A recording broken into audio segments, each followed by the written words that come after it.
বাংলাদেশ সহ বিশ্বের বিভিন্ন দেশে প্রথমবারের মতো পালিত হলো জাতীয় প্রবাসী দিবস। দেশের অর্থনীতিতে ব্যাপক ভূমিকা রাখা প্রবাসীদের অর্জনকে স্বীকৃতি দিতে এই দিবস পালনের উদ্যোগ নিয়েছে সরকার। দিবস পালনের পাশাপাশি প্রবাসীদের স্বার্থ রক্ষায় কতটা উদ্যোগ নেওয়া হয়েছে, কেমন আছেন বিভিন্ন দেশে বসবাসরত বাংলাদেশিরা, সরকারের কাছে তাদের প্রত্যাশায় বাকি, এমন অনেক প্রশ্নের উত্তর খোঁজার চেষ্টা করেছেন আমাদের সহকর্মী প্রবাসীরা।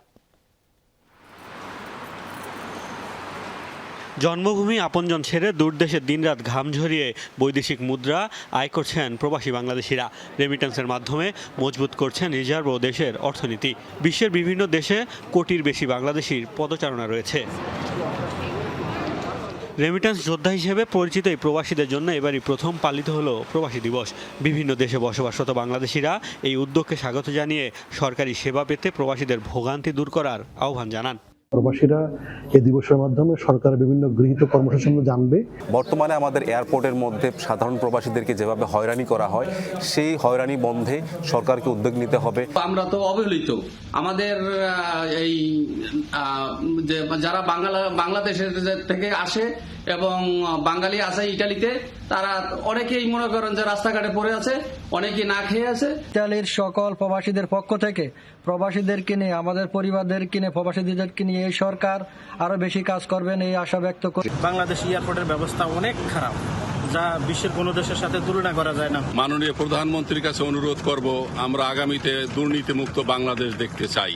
জাতীয় পরিচয়পত্র ও পাসপোর্ট সেবা আরও সহজ করার দাবি তাদের দীর্ঘদিনের। আমরা আমাদের জন্ম নিবন্ধন এবং পাসপোর্ট জটিলতা বিষয়াদি যেন আমরা ভালোভাবে করতে পারি, যেন আমরা বাংলাদেশে কোনো হয়রানির শিকার না হই। আমি বাংলাদেশ গভর্নমেন্টের কাছে আবেদন করব, আমাদের প্রবাসীর যে সমস্যাগুলো, যেমন আমাদের পাসপোর্টের সমস্যা, বয়সের কিছু সমস্যা আছে, এগুলো সমাধান করার জন্য। রেমিটেন্সের বিনিময়ে প্রণোদনার হার আরও বাড়ানোর দাবিও তুলেছেন অনেক প্রবাসী। বিশ্বজুড়ে চলমান আর্থিক সংকটের কারণে যেসব প্রবাসী ব্যবসায়ী পড়েছেন বিপাকে, সরকারিভাবে তাদের সাহায্যের দাবিও উঠেছে। আমরা চাই বাংলাদেশ সরকার সমস্ত রেমিটেন্স যোদ্ধা যারা বাংলাদেশে কন্ট্রিবিউট করতেছেন, বাংলাদেশে যারা টাকা পাঠাচ্ছেন বৈধভাবে, বৈধ চ্যানেলে, হুন্ডিতে না, তারা যেন সেই সুবিধাটা যেন পায়। অ্যাটলিস্ট 5% প্রণোদনা যেন সরকারের তরফ থেকে এই প্রবাসীদেরকে দেওয়া হয়। আমরা সাউথ আফ্রিকায় রয়েছি, এরকম পরিস্থিতি কখনো দেখি না। ব্যবসা বাণিজ্য যেভাবে খারাপ অবস্থা যাইতেছে, বিগত 15-20 বছর যাবৎ ধরে দক্ষিণ আফ্রিকায় বাংলাদেশিরা বসবাস করে আসছে। সময়ের ধারায় এখন তাদের ব্যবসা বাণিজ্য বা ক্রমাগত প্রবাস জীবনের সাফল্যের ধারা আগের মতো অব্যাহত আছে কিনা সেটা সময় বলে দিবে।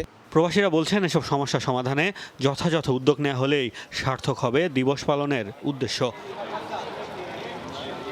মোস্তফা মাহমুদ, যমুনা নিউজ।